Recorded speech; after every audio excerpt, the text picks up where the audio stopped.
একদা হজরত নূহ আলাইহিসসালাম আল্লাহ তাআলার তরফ থেকে জাহাজ তৈরির কড়া নির্দেশ পেয়ে হয়রান হয়ে গেলেন এবং তিনি চতুর্দিকে ছোটাছুটি করতে আরম্ভ করলেন। কোথায় লোকজন, কোথায় প্রয়োজনীয় মালপত্র, কোনো কিছুই তার জোগাড় নেই। তবু আল্লাহ তাআলার নির্দেশ যথাসত্ত্বর কার্যকরী করতে হবে। তাই তিনি তার গুটি কয়েক অনুসারীদের কাছে গেলেন এবং তাদেরকে বললেন যে আল্লাহ তাআলা আমাকে নৌকা বানানোর আদেশ দিয়েছে, তাই কি করব কিছুই ভেবে পাচ্ছি না, তাই তোমরা আমাকে এই কাজে সাহায্য করো। তার কথা শুনে তার অনুসারীরা বলল, হে নবী, আমরা আপনাকে সব ধরনের কাজে সহযোগিতা করব, বলুন এখন আমাদের কি করতে হবে। তখন হযরত নূহ আলাইহিস সালাম বললেন, তাহলে চলো আমার সঙ্গে। ফলে তারা সকলেই নবীর কথা মতো চলতে শুরু করল। অতঃপর হযরত নূহ আলাইহিস সালাম তার রুতা গাছটির নিকট গিয়ে যা দেখলেন তাতে তিনি অবাক হয়ে গেলেন। কারণ তিনি দেখলেন যে মাত্র কয়েক বছরের মধ্যে যে ক্ষুদ্র ডালটি এক বিশাল বৃক্ষে পরিণত হয়েছে। গাছটি ৬০০ গজ লম্বা এবং ৪০০ গজ বিস্তৃত হয়ে মানুষের একটি প্রদর্শনী বস্তুতে পরিণত হয়েছে এবং বহু দূর দূরান্ত থেকে মানুষ এসে গাছটি দর্শন করছে। হযরত নূহ এর ভক্তদের মধ্যে এক ব্যক্তি ছিল অসাধারণ শক্তির অধিকারী। তার নাম ছিল আম। সে একসাথে কয়েকশো মানুষের সাথে লড়তে ভয় পেত। হযরত নূহ যখন গাছ কাটার জন্য সেখানে উপস্থিত হলেন, তখন আম তার সাথে ছিল। গাছটি কাটার সময় এলাকার বহু লোক সে গাছটি কাটতে বাধা প্রদান করল এবং বলল, এই গাছটি আমাদের প্রদর্শনী বস্তু, আপনি এটাকে কাটতে পারবেন না। তখন হযরত বললেন, গাছ কাটার জন্য তিনি আল্লাহ তাআলার নির্দেশ পেয়েছেন, অতএব গাছটি তাকে কাটতে হবে। এমন সময় কতিপয় ছেলে এসে হযরত নূহ সাল্লিমের হাত থেকে অস্ত্র কেড়ে নিল। এ দৃশ্য দেখে ছেলেগুলোকে আছড়ে মেরে ফেলল এবং নিজ হাতে অস্ত্র ধরে অল্প সময়ের মধ্যে গাছটি কেটে ফেলল। এই অবস্থা দেখে স্থানীয় লোকেরা আর কেউ বাধা প্রদান করতে সাহস পেল না এবং তারা সকলেই সেখান থেকে পালিয়ে গেল। কয়েকদিন বসে গাছ কেটে তক্তা বের করলেন এবং ছোট ছোট শাখাগুলি কেটে পেরেক বানিয়ে নিলেন। তারপর নবীর সারা জীবনের হেদায়েতের ফসল মাত্র ৪০ জন উম্মত নিয়ে জাহাজ তৈরির কাজে হাত দেন। ১০০০ গজ লম্বা ও ৪০০ গজ প্রস্থ এক জাহাজ তৈরির পরিকল্পনা নিয়ে কাজ আরম্ভ করলেন। নবী তার উম্মতদেরকে দিয়ে দিবারাত্র কাজ করতেন। এ জাহাজ তৈরির কাজে নবী ও তার সঙ্গীরা এত সাফল্য লাভ করলেন যাতে সাধারণ মানুষ অবাক হয়ে গেল। এক্ষেত্রে আল্লাহ তাআলা ফেরেশতা দ্বারা সাহায্য করেছিলেন, যাতে করে প্রতিদিন কয়েকশত মানুষের পক্ষে যা করা সম্ভব ছিল না তা তারা সমাধা করে ফেলতেন। ৪০ দিন কাজ করার পর দেখা গেল জাহাজের কাজ প্রায় শেষ, তবে কিছু তক্তার অভাব পড়েছে। তখন নবী আল্লাহর দরবারে আরজ করে বললেন, হে আল্লাহ, জাহাজের কাজ সম্পূর্ণ করতে হলে আরও কিছু কাঠের প্রয়োজন, তিনি যেন অনীতি বিলম্বে তা দূর করে দেন। এমন সময় হযরত জিবরাইল আলাইহিস সালাম সেখানে হাজির হয়ে নবীকে বললেন, হে নবী, নীল নদের তলদেশে কিছু গাছ আছে, তা উত্তোলন করে তার দ্বারা অপসারণ তক্তার কাজ সমাধা করুন। হযরত জিবরাইলের কথা শুনে আরেক সমস্যার সম্মুখীন হলেন, কারণ তিনি ভাবলেন যে নদীর তলদেশ থেকে কিভাবে সে কাঠ সংগ্রহ করবে। অতঃপর তার উম্মতদেরকে নিয়ে পরামর্শে বসলেন। উম্মতের মধ্যে থেকে একজন প্রস্তাব দিলেন, উজবেকিস্তান বর্তমানে আমাদের দেশে আছে, সে সর্বদা সমুদ্র থেকে অনায়াসে মাছ ধরে খায়, অতএব তাকে কিছু খাবার দিলে সে সহজে কাঠগুলো তুলে দিতে সম্মত হবে। উম্মতের মুখে এমন কথা শুনে হযরত মুহাম্মদ তার কয়েকজন উম্মত নিয়ে উজের উদ্দেশ্যে রওনা হলেন। উজ ছিল হযরত আদম আলাইহিস সালামের এক অপ্রতিদ্বন্দ্বী পৌত্র। সে ছিল অত্যাধিক লম্বা এবং ভীষণ শক্তিশালী। সে লম্বাই ছিল ৩০০০ গজ এবং তার দেহ ছিল আনুপাতিক। স্বাভাবিক খাদ্যের অভাব ছিল তার জীবনের প্রধান সংকট, তাই নদী ও সমুদ্রে নেমে সে মাছ ধরে খেত। কথিত আছে সে মাছ ধরে সূর্যের তাপে সেকে নিয়ে খেয়ে ফেলত। বুদ্ধিজ্ঞানে ছিল খুব সাদাসিধে। একাধারে ৬ মাস ঘুমাতো এবং ৬ মাস ঘুরে ফিরে খাদ্য সংগ্রহে ব্যস্ত থাকত। সে কয়েকজন নবীর যুগ পর্যন্ত বেঁচে ছিল। অতঃপর হযরত নূহ আলাইহিস সালাম তার উম্মতদের সাথে নিয়ে উজের নিকট গিয়ে তাকে বললেন, নীলনদের তলদেশে কিছু গাছ আছে, তুমি যদি সেগুলো আমাদের এনে দাও তাহলে তোমাকে পর্যাপ্ত পরিমাণ খাবার দেয়া হবে। এ কথা শুনে উজ তো মহা খুশি। সে সঙ্গে সঙ্গে নবীর কথায় রাজি হয়ে গেল এবং সঙ্গে সঙ্গে নীলনদের দিকে রওনা করল। কিছুক্ষণের মধ্যেই সে নীলনদে ডুব দিয়ে অনেক গাছ তুলে ফেলল এবং নবীর কাছে এসে বলল, এই নিন আপনার গাছ, এবার আপনি আমার খাবার দিন। তখন হযরত নূহ আলাইহিস সালাম তাকে ৩টি রুটি দিলেন। তখন উজ রাগান্বিত হয়ে বলল, আমাকে পর্যাপ্ত খাবার দেবার অঙ্গীকার করেছ, আর এখন মাত্র ৩খানা রুটি দিয়ে আমাকে প্রহসন করছ, আমি এক্ষুনি গাছ নদীতে ফেলে দিব। উজের কথা শুনে হযরত নূহ আলাইহিস সালাম বললেন, উজ, তুমি ব্যস্ত হয়েও না, তুমি রুটিগুলো জামার নিচে রাখো এবং একটি একটি করে খেতে থাকো। তাতে যদি তোমার তৃপ্তি না হয় তাহলে গাছগুলো নদীতে ফেলে দিও। অতঃপর নদীর কথা অনুসারে জামার নিচে রেখে রুটি খেতে লাগলো।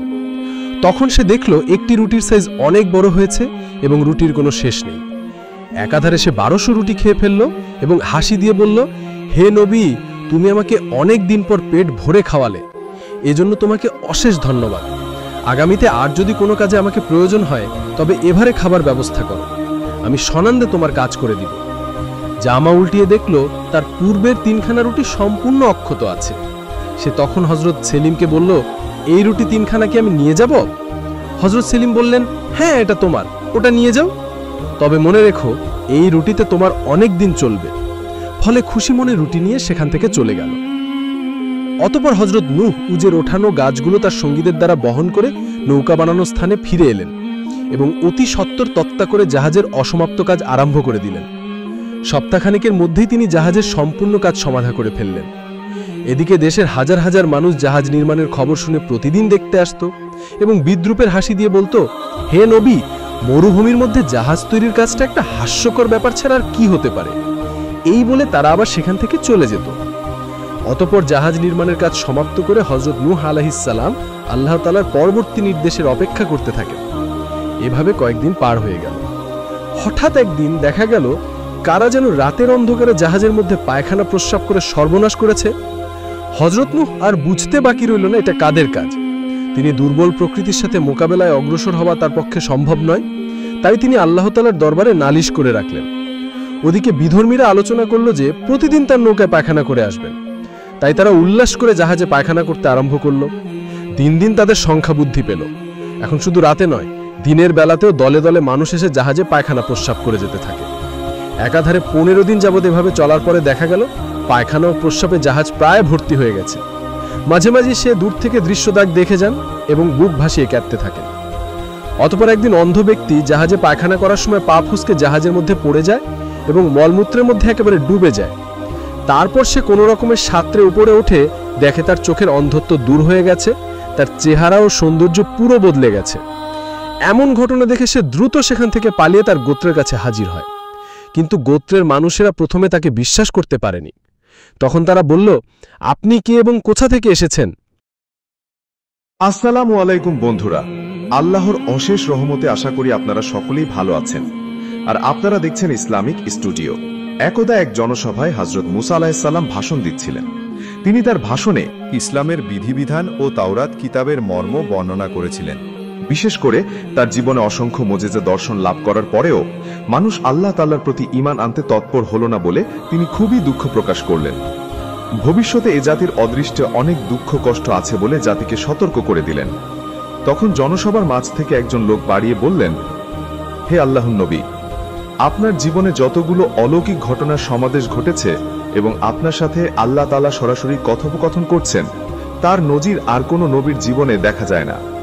অতএব আমরা মনে করি বর্তমান জামানায় আপনার চেয়ে অধিক জ্ঞানী ও বুদ্ধিমান ব্যক্তি আর কেউ নেই। লোকটির কথা শুনে নীরব থেকে বললেন, হ্যাঁ, তা বটে। কিন্তু হযরত মুসা আলাইহিস সালামের হ্যাঁ বাচক কথাটি আল্লাহর নিকট খুব পছন্দনীয় হল না। তাই তিনি নবীকে ওহী মারফত জানালেন, হে নবী, তুমি নিজেকে সর্বাধিক জ্ঞানী মনে করে ভুল করেছ। আমি তোমার চেয়ে অধিক জ্ঞানী ব্যক্তি পৃথিবীতে জীবিত রেখেছি। তুমি কি জানো আমি তাকে অধিক জ্ঞান দান করছি? তোমার যদি ইচ্ছে হয় তবে চলে যাও, মাজমাউল বাহরাইন 2 সাগরের সঙ্গমে স্থলে গিয়ে দেখ, সেখানে আমার এক বান্দা আছে। সে এমন জ্ঞানের অধিকারী যা তুমি কল্পনা করতে পারবে না। হযরত মুসা আলাইহিস সালাম আল্লাহ তাআলার ফরমান শুনে অতি কাতরভাবে বললেন, হে প্রভু, তোমার সৃষ্টি অপার। ভাই, এই জ্ঞানী ব্যক্তির সাথে দেখা করার সৌভাগ্য আমাকে দান করুন। আল্লাহ তাআলার পক্ষ থেকে নবীকে জানানো হলো, হে নবী, 2 সাগরের সঙ্গমে চলে যাও। সেখানে একটি ময়দানে যে থাকে সে পথহারাকে পথ প্রদর্শন করে, মৃত্যু থেকে বাঁচায় এবং জিন্দা মরে এবং বহু অলৌকিক ঘটনার অবতারণা করতে সক্ষম। অতঃপর হযরত মুসা আলাইহিস সালাম ইউসুফকে ডেকে বললেন, চলো আল্লাহ তাআলার কুদরত দেখার জন্য বাহরাইন যাব এবং যত দিন যত রাত আমাদের চলতে হয় আমরা পিছু পা হব না। তবে পথিমধ্যে যাবার জন্য কিছু মাছ ভাজি করে নিয়ে নাও, যেন ক্ষুধা পেলে তা খেয়ে ক্ষুধা নিবারণ করতে পারি। অতঃপর হযরত ইউনুস আলাইহিস সালাম নবীর আদেশে কিছু মাছ ভাজি করে থলে ভর্তি করে নিল। হযরত মুসা আলাইহিস সালাম এবং হযরত ইউনুস আলাইহিস সালাম দুজনে পথ চলতে লাগলেন। 2 দিন পথ চলার পর তারা মাজমাউল বাহরাইনে উপস্থিত হলেন। মাজমাউল বাহরাইন বলতে বিশেষজ্ঞদের মতে লোহিত সাগর ও ভূমধ্য সাগরের যে একটি সরু সংযোগ রয়েছে তাকে বোঝানো হয়েছে। নবীদ্বয় সেখানে পৌঁছে একটু বিশ্রাম নিলেন। অতঃপর হযরত মুসা আলাইহিসসালাম একটি পাথরের উপর ঘুমিয়ে পড়লেন এবং ইউশা মাছের থলিটি একপাশে রেখে পাথরের উপর বসে রইলেন। কিছু সময় বসে থাকার পরে হযরত ইউসুফ আলাইহিসসালাম সমুদ্রের পানি দিয়ে ওযু করে নিলেন। অতঃপর তিনি যখন হাতের পানি ছেড়ে ফেলছিলেন তখন এক ফোঁটা পানি গিয়ে মাছের থলের উপর পড়ল। তখন থলের মাছগুলো জীবিত হয়ে গেল। একটু পরে দেখা গেল মাছগুলো থলে ছিদ্র করে সমুদ্রের পানিতে নেমে গেল। হযরত ইউনুস আলাইহিস সালাম দেখে অবাক হলেন এবং হযরত মুসা আলাইহিস সালামের নিকট বলার জন্য তার কাছে গিয়ে দেখলেন যে তিনি ঘুমাচ্ছে, তাই তাকে আর জাগালেন না। পরে খবরটি জানবেন বলে চিন্তা করলেন। অনেক সময় পর হযরত মুসা আলাইহিস সালাম ঘুম থেকে উঠে বিচলিত হয়ে পড়লেন, কারণ এত দীর্ঘ সময় তিনি ঘুমিয়ে কাটাবেন তা প্রোগ্রামে ছিল না। তাই তিনি অতি ব্যস্ততার সাথে ইউশাকে নিয়ে পথ চলতে শুরু করলেন। হযরত মুসা আলাইহিস সালামের মেজাজ গরম দেখে খুব ভীত হলেন, যাতে করে মাছের খবরটা বলতে সম্পূর্ণ ভুলে গেলেন। একদিন এক রাত চলার পর তারা পুনরায় বিশ্রাম নিলেন। তখন হযরত মুসা আলাইহিস সালাম ইউশাকে বললেন, আমার খুব ক্ষুধা পেয়েছে, তাই মাছের থলেটা বের করো, কিছু মাছ খেয়ে নেই। তখন হযরত ঈসা আলাইহিস সালাম বললেন, হে নবী, আমি আপনাকে বলতে ভুলে গিয়েছি যে আমরা গতদিন যেখানে বসে বিশ্রাম নিয়েছিলাম সেখানে বসে থলের মাছগুলো জীবিত হয়ে সমুদ্রের পানির ভেতরে চলে গেছে। আমি আপনাকে সঙ্গে সঙ্গে ঘটনা অবগত করার জন্য গিয়ে দেখি আপনি ঘুমাচ্ছেন, তাই আপনাকে আর বিরক্ত করিনি। পরে শয়তানের ওয়াসওয়াসা নিয়ে আমি ঘটনাকে বিলকুল ভুলে যাই, তাই আপনাকে আর বলতে পারিনি। অতএব আমার এই ভুলের জন্য আমাকে মাফ করুন। তখন হযরত মুসা আলাইহিস সালাম ইউশার কথা শুনে বললেন, চলো আমরা ফিরে যাই, যেখানে মাছগুলো চলে গেছে সেখানেই আমাদের কাজ। তাই তারা যে পথ ধরে আসছিল সেই পদচিহ্ন ধরে চলতে শুরু করলেন। একদিন এক রাত চলার পর তারা সেখানে উপস্থিত হলেন। হযরত মুসা আলাইহিস সালাম ও হযরত ঈসা আলাইহিস সালাম সেখানে পৌঁছে দেখলেন একজন লোক সাদা কাপড়ে ঢাকা অবস্থায় শুয়ে আছে। তখন হযরত মুসা আলাইহিস সালাম তার কাছে গিয়ে সালাম দিলেন। সাদা কাপড় পরা লোকটি বললেন, নির্জন স্থানে কি আমাকে সালাম দিল? তখন হযরত মুসা আলাইহিস সালাম বললেন, আমি মুসা। তখন সাদা পোশাক পরিহিত লোকটি বলল, তুমি কি বনী ইসরায়েলীদের নবী মুসা? হযরত মুসা আলাইহিস সালাম উত্তরে বললেন, হ্যাঁ, আমি বনী ইসরায়েলীদের নবী মুসা। তখন তিনি বললেন, ওয়ালাইকুম আসসালাম, আমি খিজির, আপনি আমার নিকট কেন এসেছেন? তখন মুসা আলাইহিস সালাম বললেন, আল্লাহ তাআলা আপনাকে যে জ্ঞান দান করেছে তা আমাকে দান করেনি, অতএব আমি আপনার জ্ঞান থেকে কিছু হাসিল করার জন্য আল্লাহ আপনার নিকট আমাকে প্রেরণ করেছেন। অতঃপর খিজির আলাইহিস সালাম তখন বললেন, আল্লাহ যে জ্ঞান আমাকে দিয়েছেন তা আপনাকে দেননি, তবে আমার এই জ্ঞানের বিষয় অবগত করতে হলে আপনার ধৈর্য যে মানবে না, আপনি আমার সাথে তর্ক বিতর্ক আরম্ভ করে দিবেন। হযরত মুসা তখন বললেন, আমাকে আপনি ধৈর্যশীল হিসেবেই পাবেন, আমি আপনার কোনো কাজে বাধা ও প্রতিবাদ করব না। হযরত খিজির আলাইহিস সালাম বললেন, কাজে আপনার বিরুদ্ধে গেলেও আপনি কোনো প্রতিবাদ করবেন না, যতক্ষণ আমি আপনাকে বিস্তর ঘটনা না বলি ততক্ষণ আপনাকে ধৈর্য ধারণ করে থাকতে হবে। তখন হযরত মুসা আলাইহিস সালাম সকল কথায় সম্মতি দিল। অতঃপর তারা উভয় পথ চলতে শুরু করে দিল। কিছু দূর গিয়ে তারা একটি নদী দেখতে পেলেন এবং সেখানে এক মাঝি নৌকায় লোকজন পারাপার করছে। তখন তারা উভয় নৌকায় উঠলেন। নদীর ওপারে গিয়ে হযরত খিজির আলাইহিস সালাম কুঠার দিয়ে নৌকার তলার একটা তক্তা ভেঙে দিলেন। তখন হযরত মুসা আলাইহিস সালাম বললেন, এ কি করলেন?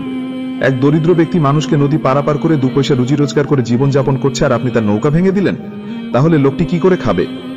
তখন খিজির আলাইহিস সালাম বললেন, আমি পূর্বেই বলেছিলাম যে আপনি আমার কাজে ধৈর্য ধারণ করতে পারবেন না। হযরত মুসা আলাইহিস সালাম তখন বললেন, আমার ভুল হয়ে গেছে, আমি আর কোনো কাজে বাধা দেব না, এবার আমাকে ক্ষমা করুন। তারা পুনরায় সম্মুখ দিকে অগ্রসর হতে লাগলেন। কিছু দূর গিয়ে তারা দেখলেন কয়েকটি ছেলে খেলাধুলা করছে। তখন খিজির আলাইহিস সালাম সেখানে গিয়ে তাদের মধ্যে একটি ছেলেকে হত্যা করে ফেললেন। তখন হযরত মুসা আলাইহিস সালাম বললেন, আপনি অন্যায় করছেন, এই নিষ্পাপ ছেলেটিকে আপনি বিনা অপরাধে হত্যা করেছেন। তখন খিজির আলাইহিস সালাম বললেন, আমি পূর্বে আপনাকে বলেছিলাম আমার কাছে আপনি ধৈর্য ধারণ করতে পারবেন না। এবারে হযরত মুসা আলাইহিস সালাম তার অনিচ্ছাকৃত ভুলের জন্য ক্ষমা চেয়ে নিলেন এবং পুনরায় তারা পথ চলতে শুরু করল। দীর্ঘ একদিন এক রাত পথ চলার পর তারা এক পল্লীতে গিয়ে পৌঁছলেন। সেখানে পৌঁছে তারা অনেক ক্লান্ত হয়ে পড়লেন এবং তাদের যথেষ্ট ক্ষুধাও পেল। তখন তারা ওখানে কিছু সংখ্যক বাসিন্দার বাড়িতে গিয়ে খাবারের প্রার্থনা জানালেন, কিন্তু সেখানের লোকেরা তাদেরকে খাবার দিতে রাজি হল না। অবশেষে তারা অন্য পথে রওনা করলেন। কিছু দূর এগিয়ে যাওয়ার পর তারা দেখলেন একটি ভগ্ন দালান, তাতে কয়েকজন নাবালক ছেলে মেয়ে বাস করছে। তাদের সাথে একমাত্র তাদের বৃদ্ধ মাতা ছাড়া আর কেউ নেই। তারা যে দালানে থাকে তার প্রধান দালানটি ভেঙে ভেঙে নিচে পড়ে স্তূপ হয়ে গেছে এবং বাকি অংশ ভাঙনের মুখে। তখন দালানের কাছে এসে ইটগুলো একপাশে রাখলেন, অতঃপর উহা দ্বারা দেয়ালটি সংস্কারের কাজ শুরু করে দিলেন। একদিন রাত কাজ করে তারা দেয়ালটি নির্মাণ কাজ সমাধা করলেন। হযরত মুসা তখন বললেন, এটা যাদের কাছে আমরা সামান্য খাবার পেলাম না, তাদের ভগ্ন দেয়াল সংস্কারের কাছে আপনি আত্মনিয়োগ করলেন, এতে আমাদের কি উপকার সাধিত হবে? খিজির আলাইহিস সালাম তখন বললেন, আপনার কথা রক্ষা করতে আপনি ব্যর্থ হয়েছেন, ধৈর্যের আদৌ কোনো পরিচয় দিতে সমর্থ হননি, অথবা আপনাকে নিয়ে পথ চলা আমার পক্ষে সম্ভব নয়, আপনি এখন বিদায় গ্রহণ করুন। হযরত মূসা আলাইহিস সালাম তখন বললেন, ভাই সাহেব, আপনি কি কারণে কোন কাজটি করলেন আমাকে একটু বুঝিয়ে দিন। তখন খিজির আলাইহিস সালাম বললেন, প্রথমে যে নৌকাটি আমি ভেঙে দিয়েছিলাম তার রহস্য ছিল এই যে ওই এলাকার বাদশা একজন জালেম অত্যাচারী। সে কারো ভালো জিনিস দেখলে ছিনিয়ে নেয়, এমনকি ভালো মহিলা দেখলেও সে ছেড়ে দেয় না। এমত অবস্থায় নৈকটে ছিল একটি ইয়েতিমের জীবনযাপনের সম্বল। কিছু সময় পরে বাদশার লোকেরা এখানে আসবে, তারা যদি নৌকাটা দেখে তাহলে ছিনিয়ে নিয়ে যাবে। তখন ইয়েতিম ছেলেটার আর রুজি রোজগার করার মতো আর কোনো সম্বল থাকবে না, তখন ছেলেটি না খেয়ে মারা যাবে। তাই আমি নৌকার তলদেশে একটি ছিদ্র করে দিলাম, যাতে বাদশার লোকেরা সেটা ভাঙা নৌকা বলে চলে যাবে।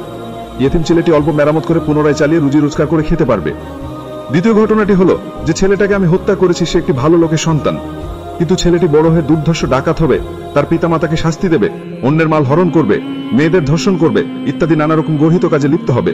তাই তাকে হত্যা করে দেশ ও জাতিকে এক মহাবিপদ থেকে রক্ষা করলাম। তৃতীয় ঘটনা হলো যে দেয়ালটি আমি সংস্কার করে দিয়েছি, সে দেয়ালের নিচে ওখানে বাসিন্দা ছেলেদের পূর্বপুরুষের রক্ষিত কিছু গুপ্তধন আছে। এখন দেয়াল ভেঙে সে গুপ্তদান বের হয়ে গেলে ছেলেরা তা রক্ষা করে ভোগ করতে পারবে না। অতএব সে দেয়ালটি আমি নির্মাণ করে দিয়েছি যাতে তারা প্রাপ্তবয়স্ক হলে সে গুপ্তধন বের করে নিজের কাজে লাগাতে পারে।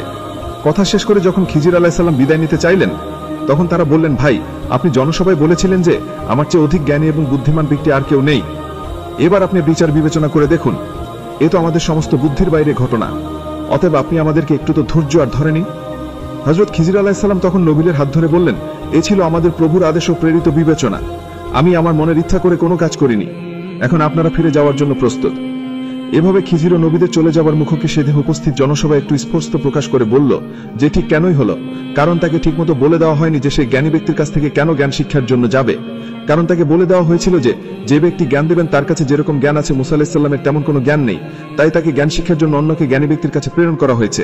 এই হাদিসে যিনি খিজির আলাইহিস সালামকে বলেছেন তার নাম কি, তার এই যে মাসিক বানাস্তার মরিক বন্ধু। তো আসসালামু আলাইকুম বন্ধুরা, আল্লাহর অশেষ রহমতে আশা করি আপনারা সকলেই ভালো আছেন, আর আপনারা দেখছেন ইসলামিক স্টুডিও টিভি। এই গল্পটি ফাতেমা নামের এক সুন্দরী মেয়ের, যে ছিল একঘেয়েমি ও জেদি। যদিও সে একটি ইসলামিক পরিবারের মেয়ে ছিল, কিন্তু ধর্মের কোনো রীতিনীতি সে মানত না। তার উচ্চস্বরে গান শোনা খুব পছন্দ ছিল, এমনকি প্রার্থনার সময়ও তার গান বন্ধ করার কথা মনে থাকত না। সে মন দিয়ে গান শুনত আর তাতে নাচত। তার মা তাকে বারবার বোঝাতেন, বেটা, ইবাদতের সম্মান করো, ইবাদতের সময় চুপ হয়ে যাও এবং গান বন্ধ করে দাও। কিন্তু সে নিজের জগতেই মগ্ন থাকত। সে কিছুক্ষণের জন্য গান বন্ধ করত, তারপর আবার গান চালিয়ে দিত। তার মা তাকে বোঝাতেন যে সন্ধ্যার সময় ছাদে যেও না, কারণ এই সময় শয়তানদের আনাগোনা হয়। কিন্তু সম্ভবত ফাতেমা শয়তানদের অস্তিত্বে বিশ্বাসী ছিল না। সে কথাগুলোকে শুধু গল্প কাহিনী বলে মনে করত এবং মায়ের কথা এড়িয়ে যেত। মায়ের নিষেধ সত্ত্বেও সে প্রায়ই মাগরিবের সময় ছাদের ডুবন্ত সূর্য দেখতে যেত। তার মনে হতো যে তার মা তাকে প্রয়োজনের চেয়ে বেশি বকাঝকা করেন, তাই সে তাদের কথা উপেক্ষা করত। তার মা সবসময় তাকে ধর্মের কাছাকাছি থাকার জন্য জোর দিতেন, কিন্তু সেই মেয়েটি একটি কথাও শুনত না। একদিন যখন ফাতেমার টিউশনে যাওয়ার জন্য বাড়ি থেকে বেরোচ্ছিল, তখন তার মা তাকে বললেন, বেটা, আয়াতুল কুরসি পড়ে ঘর থেকে বেরোবে, কারণ আয়াতুল কুরসি পড়লে আল্লাহ হেফাজত করেন। কিন্তু সেই মেয়েটি মায়ের কথায় মনোযোগী দিল না এবং মোবাইল দেখতে দেখতে বাইরে বেরিয়ে গেল। সন্ধ্যায় যখন তার টিউশন ছুটি হলো, তখন সে আবার কানে হেডফোন লাগিয়ে গান শুনতে লাগলো এবং বাড়ির দিকে রওনা দিল। রাস্তার পাশেই ছিল একটি কবরস্থান। যখন সে কবরস্থানের পাশ দিয়ে যাচ্ছিল, তখন হঠাৎ তার কাছে কারো ফোন এলো এবং জোরে একটি গান বেজে উঠল, যা তার রিংটোন ছিল। ফোন বাজতেই সে হঠাৎ একটি ধোঁয়া অনুভব করল, যা তাকে ধীরে ধীরে নিজের আষ্টে পৃষ্ঠে জড়িয়ে নিতে লাগলো। একই সাথে একটি খুব তীব্র সুগন্ধ বাতাসকে সুবাসিত করে তুলেছিল। সে দ্রুত ফোন বন্ধ করল এটা দেখার জন্য যে হঠাৎ কি হচ্ছে, এটা কেমন সুগন্ধ ছিল, এটা কেমন ধোঁয়া ছিল যা তার চারপাশে ছড়িয়ে পড়ছিল। এখন তার মনে এইসব প্রশ্ন তৈরি হচ্ছিল। এমন সময় হঠাৎ কেউ যেন তার নাম ধরে ডাকল, ফাতেমা। সে পিছন ফিরে তাকালো, কিন্তু ধোঁয়ায় সে কিছুই দেখতে পেল না। সে এটাকে নিজের ভ্রম ভেবে এড়িয়ে গেল এবং পথ চলতে লাগলো। আরো কয়েক কদম হাঁটতেই সে আবার আওয়াজ শুনল, ফাতেমা। এবার সত্যিই চমকে গেল এবং ভাবল, এটা আমার ভ্রম হতে পারে না, কেউ সত্যি আমার নাম ধরে ডেকেছে। এবার সে পিছন ফিরে তাকানোর পরিবর্তে দ্রুত দৌড়াতে শুরু করলো। যখন সে দৌড়ানো শুরু করলো, তখন সেই ধোঁয়া তার পিছু নিতে লাগলো। এমনকি এখন তার শ্বাস নিতেও কষ্ট হতে লাগলো। এখন সে কোনো পুরুষের জোরে জোরে হাসার আওয়াজ শুনতে পেল, যেন সে তাকে বিরক্ত করে খুশি হচ্ছে। ফাতেমার এমন মনে হতে লাগলো যে আজ তার বাড়ি অনেক দূরে হয়ে গেছে এবং সম্ভবত সে কখনো সেখানে পৌঁছাতে পারবে না। তার মনোবল যেন ভেঙে পড়ল এবং সে জোরে জোরে কাঁদতে লাগলো। কিন্তু সেই পুরুষের হাসি তখনও উচ্চ এবং ভীতিকর হচ্ছিল। দৌড়াতে দৌড়াতে ফাতেমা পুরোপুরি ক্লান্ত হয়ে গিয়েছিল, কিন্তু বাড়ি যেন তার থেকে দূরেই সরে যাচ্ছিল। অতঃপর সাহস জুটিয়ে সে সেই হাসির আওয়াজকে জিজ্ঞেস করল, কে তুমি এবং কেন আমাকে বিরক্ত করছো? এই কথা বলতেই হঠাৎ ফাতেমা মুখ থুবড়ে মাটিতে পড়ে গেল, যেন কেউ তার পা টেনে তাকে মাটিতে আঁচড়ে ফেলেছে। পরের মুহূর্তেই সে নিজেকে কাদায় মাখামাখি অবস্থায় পেল। তার কাপড়, ব্যাগ সব কাদায় ডুবে গিয়েছিল। সে বুঝতে পারছিল না যে তার সাথে আসলে কি হচ্ছে। রাত এবং এই রাস্তা দুটোই তার জন্য শেষ হচ্ছিল না, এবং এখন সেই পুরুষের আওয়াজ আগের চেয়েও জোরে হয়ে উঠছিল, যেন সে খেলায় খুব মজা পাচ্ছিল। ফাতেমার সাথে এইসব প্রথমবার হচ্ছিল। সে কখনোই এই জিনিসগুলিতে বিশ্বাস করত না, কিন্তু আজ যা তার সাথে হচ্ছিল তা ছিল অত্যন্ত অদ্ভুত এবং ভীতিকর। অতঃপর ফাতেমা সাহায্যের জন্য জোরে জোরে চিৎকার করতে লাগলো, কিন্তু তার এমন মনে হচ্ছিল যে তার পাশ দিয়ে যাওয়ার লোকেরা তার কথা শুনতেই পাচ্ছে না, যেন সে কোনো বন্ধ ঘরে একা চিৎকার করছে। সেই ধোঁয়া এখনও তাকে নিজের কবজায় নিয়ে রেখেছিল। ফাতেমা বুঝতে পারছিল না যে এখন সে কি করবে যাতে এই বন্দিদশা থেকে মুক্তি পায়। হঠাৎ তার কানে তার মায়ের আওয়াজ প্রতিধ্বনিত হলো, ফাতেমা, বাড়ি থেকে আয়াতুল কুরসি পড়ে বেরিয়ে যায়, আল্লাহ হেফাজত করেন। ফলে ফাতেমা দ্রুত আয়াতুল কুরসি পড়ার চেষ্টা করল, কিন্তু এটা কি সে পড়তে পারছিল না। তার জিও তার সাথ দিচ্ছিল না। এই সব তার জন্য একটি ভয়ঙ্কর স্বপ্নের মতো ছিল, যা এখন ভাঙার নামই নিচ্ছিল না। আবার একবার সেই আওয়াজ প্রতিধ্বনিত হলো, ফাতেমা। এখন তার সাহস ছিল না যে সে পিছন ফিরে দেখবে যে আসলে কে তার পিছু নিচ্ছে। কিন্তু এবার ফাতেমা সাহস জুটিয়ে আবার পিছন দেখল, কিন্তু সেখানে ধোঁয়া ছাড়া কিছুই ছিল না। যখন সে আবার সামনের দিকে মুখ করল, তখন সে হতবাক হয়ে গেল। ধোঁয়ায় মোড়া একটি ভয়ঙ্কর লাল রঙের অস্তিত্ব তার সামনে দাঁড়িয়েছিল। তার লাল জ্বলন্ত চোখ এবং রক্তের মতো লাল চুল। এত ভয়ঙ্কর মুখ ফাতেমা আগে কখনো দেখেনি। ফলে ভয়ে সে চিৎকার করতে লাগলো, কিন্তু পরের মুহূর্তেই সেই অস্তিত্ব ধোঁয়ায় অদৃশ্য হয়ে গেল। এবার ফাতেমা তার কাঁপানো গলায় আউযুবিল্লাহ পড়া শুরু করে দিল এবং শুধু এটাই পড়তে থাকলো, সাথে সাথে দ্রুত দৌড়াতে থাকলো। পরের মুহূর্তেই সে অনুভব করল যে সেই ধোঁয়া দূরে সরে যাচ্ছে এবং সেই অদ্ভুত গন্ধ এখন হালকা হয়ে আসছে। সে আশার আলো দেখতে পেল, যেন কেউ এখন তার সুরক্ষার জন্য পৌঁছে গেছে। এখন তার মধ্যে দৌড়ানোর শক্তি ফিরে এসেছিল। পরের মুহূর্তেই সে তার বাড়ির সামনে দাঁড়িয়েছিল। এই দৃশ্য দেখার জন্য যেন সে ব্যাকুল হয়েছিল। সে দৌড়ে দরজার কাছে পৌঁছালো এবং জোরে জোরে কাঁদতে কাঁদতে চিৎকার করতে লাগলো, মা, দরজা খোলো মা। তার মা দৌড়ে এলেন এবং দরজায় ফাতেমাকে এই অবস্থায় দেখে অত্যন্ত চিন্তিত হয়ে পড়লেন এবং বললেন, কি হয়েছে ফাতেমা? কি হয়েছে এইসব? কে করেছে? কে ছিল? আর আজ তুমি টিউশন থেকে এত তাড়াতাড়ি কিভাবে এলে? তখন ফাতেমা বলল, কি বলছো মা? আমি তাড়াতাড়ি এসেছি। না মা, আমি তো আজ অনেক দেরি করে এসেছি। তখন মা ঝট করে ঘড়ির দিকে ইশারা করে বললেন, সময় দেখো। সময় দেখে ফাতেমা আরও বেশি ঘাবড়ে গেল। এটা কিভাবে সম্ভব? আমি তো অনেক দেরি করে এসেছি।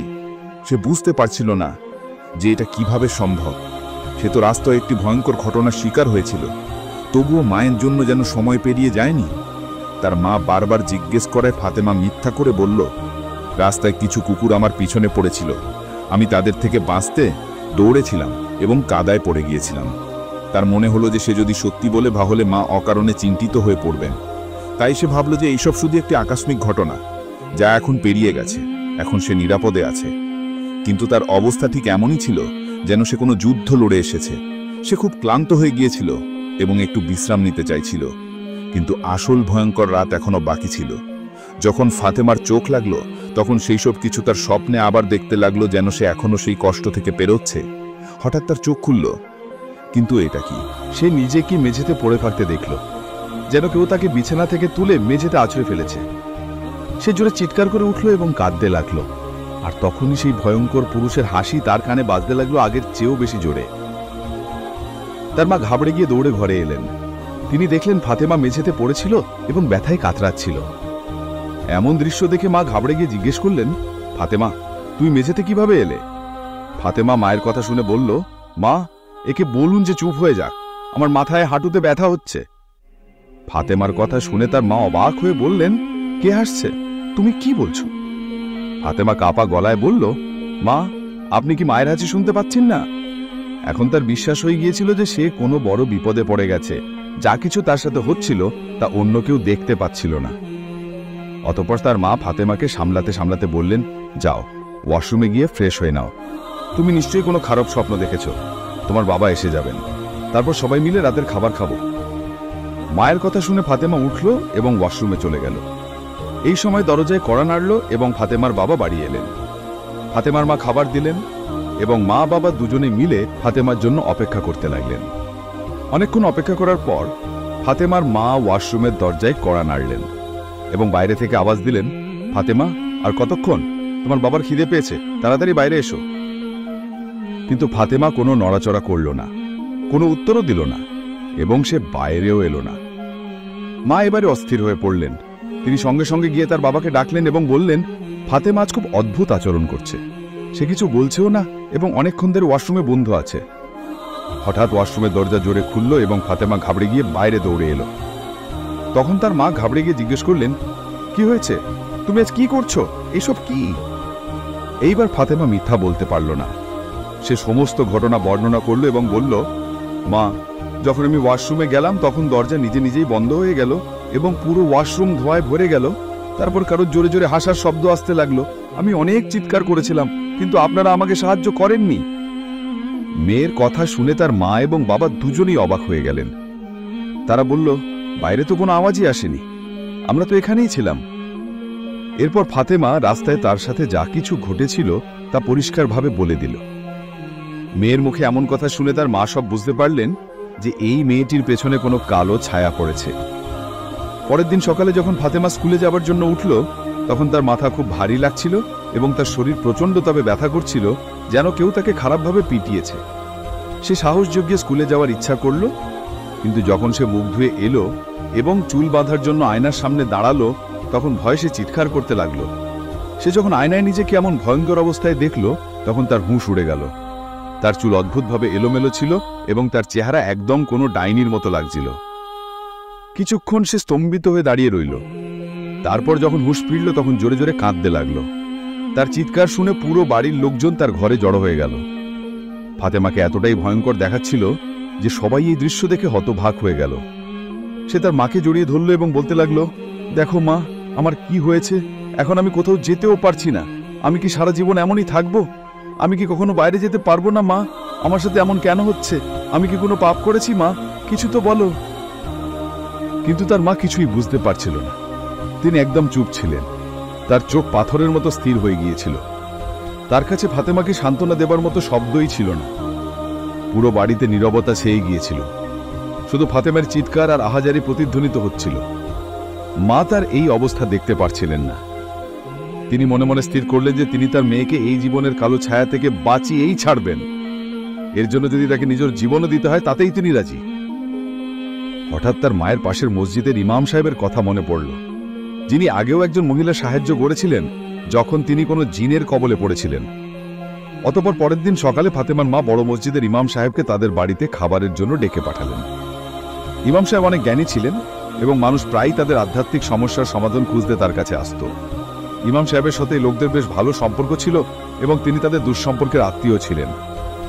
যখন ইমাম সাহেব ঘরে প্রবেশ করলেন, তখন তিনি একটা অদ্ভুত দুর্গন্ধ অনুভব করলেন। ইমাম সাহেব বললেন, এই দুর্গন্ধ কেমন? এমন দুর্গন্ধ তো মর্গ থেকে আসে। ইমাম সাহেবের কথা শুনে পুরো ঘরে নীরবতা ছেয়ে গেল। ইমাম সাহেব জিজ্ঞেস করলেন, এইসব কবে থেকে হচ্ছে? ফাতেমার মা বললেন, 2 দিন ধরে। ইমাম সাহেব তখন বললেন, আচ্ছা, তাহলে এই 2 দিনে যা কিছু ঘটেছে তা সব আমাকে বিস্তারিতভাবে বলুন। অতঃপর ফাতেমার মা তাকে সব কথা বিস্তারিতভাবে বললেন। এমন কথা শুনে ইমাম সাহেবের মুখ গম্ভীর হয়ে গেল এবং তিনি চিন্তায় পড়ে গেলেন। ইমাম সাহেব বুঝতে পেরেছিলেন যে ফাতেমা অজান্তেই কোনো ভুল করেছে এবং সে কোনো কালো শক্তিকে বিরক্ত করেছে, যা এখন ফাতেমাকে বিরক্ত করছে। তিনি ফাতেমাকে কাছে ডেকে বুঝিয়ে বললেন, বেটা, যখনই কোনো কবরস্থান দিয়ে যাবে তখনই আয়াতুল কুরসি পড়ে আল্লাহর আশ্রয় নিয়ে নেবে। কবরস্থানে অনেক অন্য সৃষ্টিও বসবাস করে, তাই তাদের থেকে আল্লাহ সুরক্ষা চাওয়া উচিত। এই বলে ইমাম সাহেব পরের দিন আবার আসার প্রতিশ্রুতি দিলেন এবং বাড়ি থেকে বিদায় নিলেন। সেই রাত কাটানো পুরো পরিবারের জন্য খুব কঠিন হয়ে গেল। ফাতেমা যেখানেই যেত যা কিছু করত সেই শয়তানি শক্তি তার পিছু নিত। ভয়ে ফাতেমা না ঘুমাতে পারল, না কিছু খেতে পারল। পুরো পরিবারের সদস্যরা সারা রাত জেগে ফাতিমার পাশে বসে কোরআন তেলাওয়াত করল এবং সকাল হওয়ার অপেক্ষা করতে লাগল। পরের দিন ইমাম সাহেব তার 2 শিষ্যকে নিয়ে ফাতেমার বাড়িতে এলেন। এখন ফাতেমার অবস্থা আগের চেয়েও বেশি খারাপ হয়ে গিয়েছিল এবং সে অজ্ঞান হয়ে বিছানায় পড়েছিল। সে কয়েকদিন ধরে কিছু খায়নি। ইমাম সাহেব ঘরের সব জানালা এবং দরজা খুলতে বললেন এবং তার শিষ্যদের সাথে উচ্চস্বরে সূরা আল বাকারা তেলাওয়াত করতে লাগলেন। যেই তেলাওয়াত শুরু হলো, ফাতেমার অবস্থা আরও খারাপ হতে লাগল। সে জোরে জোরে চিৎকার করতে লাগল যেন এই তেলাওয়াত তাকে কষ্ট দিচ্ছে। তেলাওয়াত শুরু করার আগেই ইমাম সাহেব পরিবারের সদস্যদের বুঝিয়ে দিয়েছিলেন যে যাই ঘটুক না কেন কেউই ফাতেমার কাছে যাবে না এবং তাকে স্পর্শ করার চেষ্টা করবে না। কিছুক্ষণ পর যখন তেলাওয়াত শেষ হলো, তখন ফাতেমা অজ্ঞান হয়ে গেল। ইমাম সাহেব চলে গেলেন এবং ফাতেমাকে ঘুমিয়ে দেওয়া হলো যাতে সে কিছুটা বিশ্রাম নিতে পারে। সন্ধ্যায় যখন ফাতেমার মা ঘরের দরজা খুললেন, তখন সে দেখল যে ফাতেমা ঘরে নেই। ফলে বাড়িতে হুলস্থুল পড়ে গেল। পরিবারের সবাই তাকে খুঁজতে লাগল, কিন্তু তাকে কোথাও পাওয়া গেল না। ফাতেমার বাবা তৎক্ষণাৎ ইমাম সাহেবকে ফোন করলেন। ইমাম সাহেব পরামর্শ দিলেন যে তাকে সেই কবরস্থানে গিয়ে খোঁজো যেখানে সে সেই রাতে গিয়েছিল এবং এই দুর্ঘটনা ঘটেছিল। ইমাম সাহেবের কথা শুনে বাড়ির লোক তৎক্ষণাৎ সেই কবরস্থানের দিকে রওনা হলো। সেখানে পৌঁছে তারা যা দেখল তাতে সবার হুঁশ উড়ে গেল। তারা দেখল ফাতেমা একটি কবরের পাশে শুয়ে আছে। এই দৃশ্য দেখে সবাই অত্যন্ত ভয় পেয়ে গেল। যখন ফাতেমাকে ওঠানো হলো, তখন সে চিৎকার করে উঠল এবং বলল, আমি এখানে কিভাবে এলাম, আমার কিছুই মনে নেই। ফলে তৎক্ষণাৎ তাকে বাড়িতে ফিরিয়ে নেওয়া হলো। পরের দিন তেলাওয়াতের সেই প্রক্রিয়াটি পুনরাবৃত্তি করা হলো, কিন্তু এখন ফাতেমাকে শিকল দিয়ে বেঁধে রাখা হয়েছিল যাতে সে আবার কবরস্থানে না চলে যায়। তেলাওয়াতের প্রক্রিয়াটি তারা 7 দিন ধরে চালিয়েছিল এবং ফাতেমাকে সকাল সন্ধে আয়াতুল কুরসি এবং সূরা আল ফালাক ও সূরা আল নাস দিয়ে নিজের সুরক্ষা করতে বলা হয়েছিল। এই 7 দিন ফাতেমাকে বাড়িতেই রাখা হয়েছিল এবং তার নামে সাদাকা দেওয়া হয়েছিল। এখন ফাতেমা আগের চেয়ে অনেক ভালো দেখাচ্ছিল, কিন্তু তার মুখে তখনও একটি অদ্ভুত ভয় স্পষ্ট দেখা যাচ্ছিল। ধীরে ধীরে সে সুস্থ হতে লাগলো এবং তার মুখের ভয়ও কমতে লাগলো। ইমাম সাহেব ফাতেমাকে বোঝালেন, যখনই বাড়ি থেকে বের হবে সবসময় আয়াতুল কুরসি পড়ে নিজের সুরক্ষা করে নেবে, এতে শয়তানি শক্তি তোমার কাছেও আসতে পারবে না। আজ ফাতেমার কাছে ইমাম সাহেবের প্রতিটা কথাই সত্যি মনে হচ্ছিল। তার বিশ্বাস হয়ে গিয়েছিল যে এই পৃথিবীতে মানুষ ছাড়াও আরও অনেক সৃষ্টি রয়েছে যাদের থেকে বাঁচার জন্য মানুষকে আল্লাহর আশ্রয় নিতে হয়। এই ঘটনা ফাতেমার জীবনকে পুরোপুরি বদলে দিয়েছিল। এখন তার মন ধীরে ধীরে আল্লাহর দিকে হতে লাগলো। সে প্রথমবারের মতো আল্লাহর অস্তিত্বের গভীর অনুভূতি অনুভব করল এবং এই অনুভূতি তার জন্য অত্যন্ত সুন্দর ছিল। এখন সে দীর্ঘ সেজদা করতে লাগলো এবং শুকরিয়া আদায় করতে লাগলো যে সে সেই ভয়ানক অবস্থা থেকে বেরিয়ে এসেছে। সে ঘন্টার পর ঘন্টা ইবাদতে মগ্ন থাকত, যেন আল্লাহর সাথে সাক্ষাৎ করছে। সুরক্ষা, বাধা এবং ইবাদতের বরকতে এখন ফাতেমার সুরক্ষা হতে লাগলো এবং সেই শয়তানি শক্তি তাকে ছেড়ে যেতে বাধ্য হলো। এখন ফাতেমা পুরোপুরি সেই খারাপ জিনের প্রভাব থেকে মুক্ত হয়ে গিয়েছিল এবং একটি স্বাভাবিক জীবনযাপন করছিল।